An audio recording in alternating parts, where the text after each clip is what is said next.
saw a movie. I did. Yeah. So Tell us about it. this movie wasn't filmed in New England. Actually, to be honest though, I don't know that for sure. We could do a quick Google search, but I don't know where it was filmed. But I saw Scary Stories to Tell in the Dark. Guillermo del Toro. Yeah, Guillermo del Toro. He actually is credited as a writer for this one. The director is actually Andre Avredal. Now say that 5 times fast. Andre Avredal.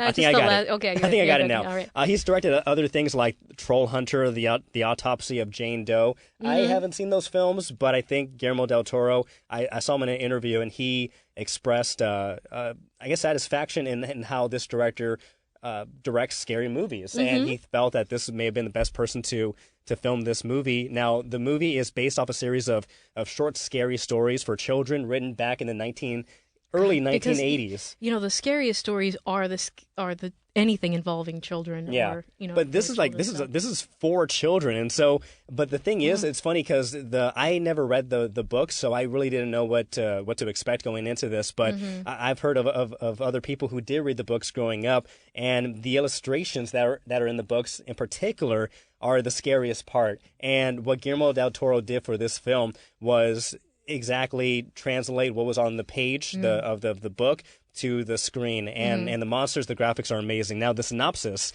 is the shadow of the Bellows family has loomed in small town of Mill Valley for generations. It's in a mansion that young Sarah Bellows turns her tortured life and horrible secrets into a series of scary stories. The terrifying tales soon have a way of becoming all too real for a group of unsuspecting teens who stumble upon Sarah's spooky home.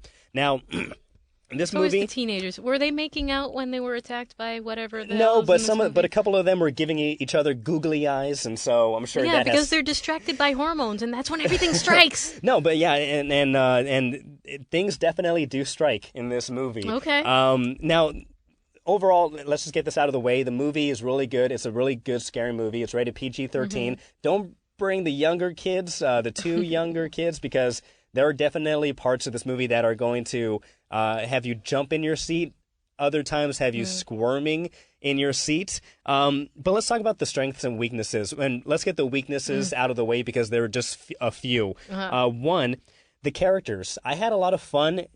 Following the characters. However, I feel like they could have been fleshed out a little bit more. They're really one-note characters, which wasn't bad. I think the story itself and the writing and the graphics and everything else is able to also carry the story, and the child actors, they're really good too.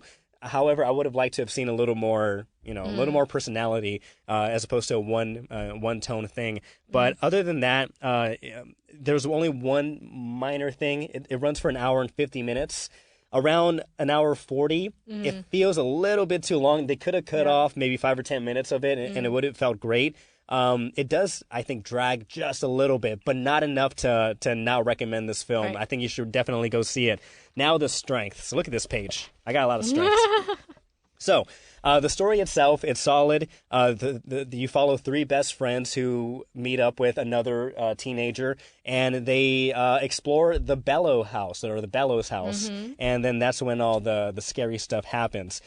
Each of the scary stories, so as you would expect from the book translation to film, there's an actual physical book that belongs to this character, Sarah Bellows, and what she does is she writes scary stories because her family, they're not the best family members, and so these stories kind of have a way of coming to life, and each story is very strong. It's kind of dreadful. You're kind of on the edge of your seat because you can actually see or feel when something's going to happen. You can feel something's wrong in the air.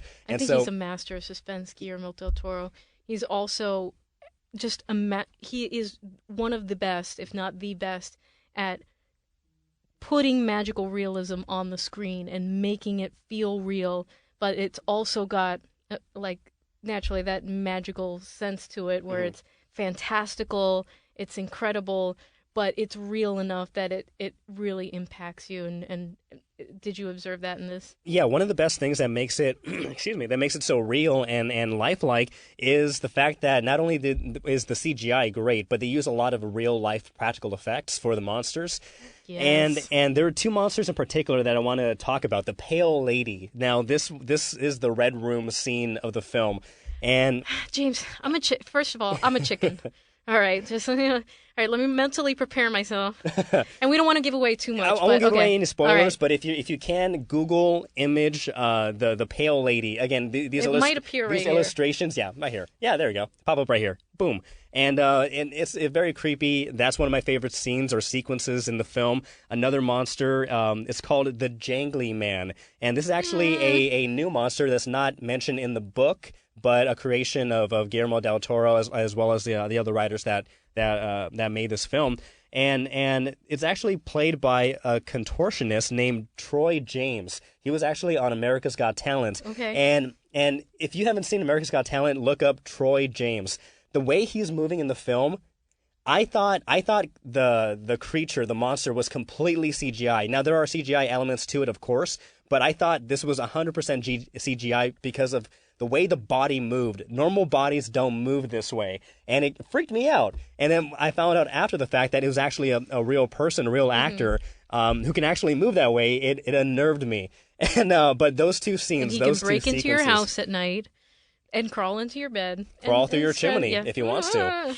Yeah. So overall, I recommend this film. It has a lot of great things going for it. The actors, they're great. Again, I wish the characters would have been more fleshed out, but the story is great. The graphics are great. The story, you're gonna enjoy it. So I recommend Scary Stories to Tell in the Dark. It's worth it. Again, keep the young children away, but keep your kid away. But he's afraid of Aladdin. He'll enjoy it. Then he'll love this movie. Okay. All right. I want to Okay. go see it. I will.